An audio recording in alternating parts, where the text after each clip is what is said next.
to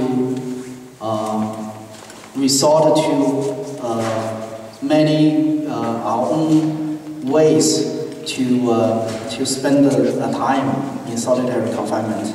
In my case, I found that I could not remember some complicated English words, and I tried to increase my brain activity by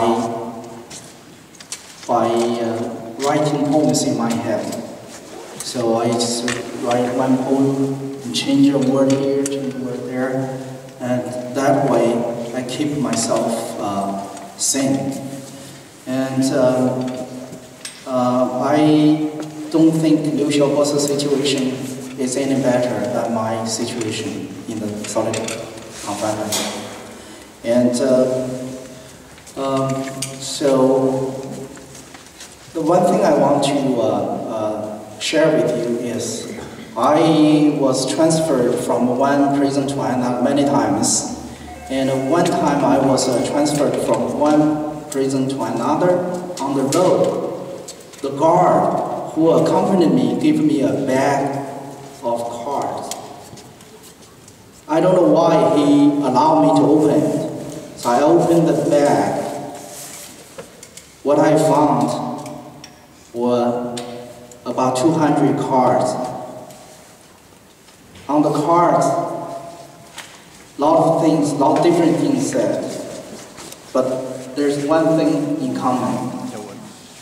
That is a burning candle, sparked a burning candle. So I want to take this opportunity to thank you. Thank you for your support. That means a great lot to a prisoner. Otherwise, they have no hope.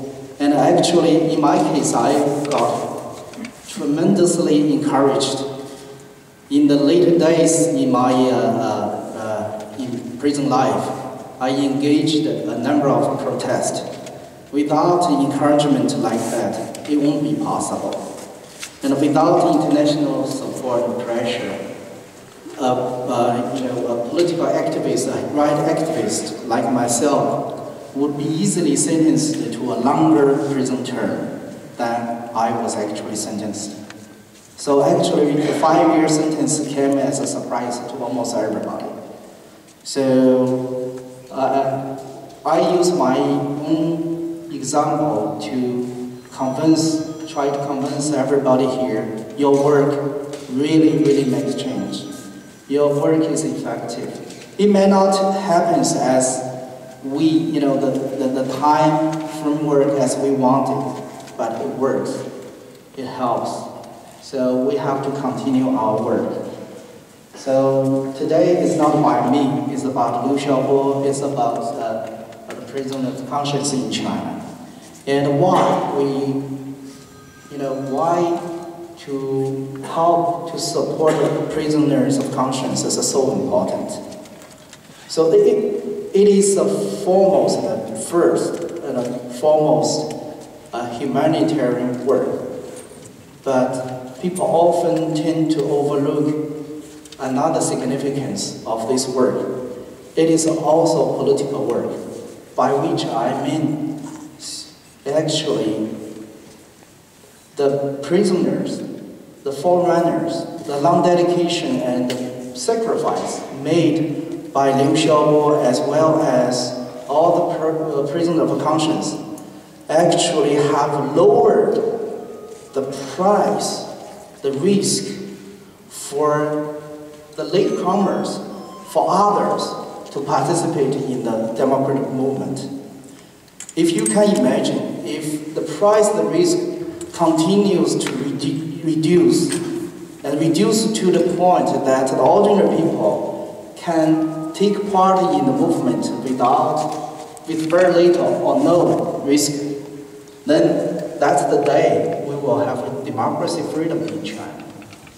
So actually, the prisoners for conscience, with their courageous effort, with their sacrifice, are gradually turning a cause that was originally done by heroes into work that can be done by ordinary people. And I assure you, with the united effort, this process will continue. And we have to work together and to bring each case to attention of international community to give our friends, the prisoner of conscience in prison, the encouragement needed. Thank you.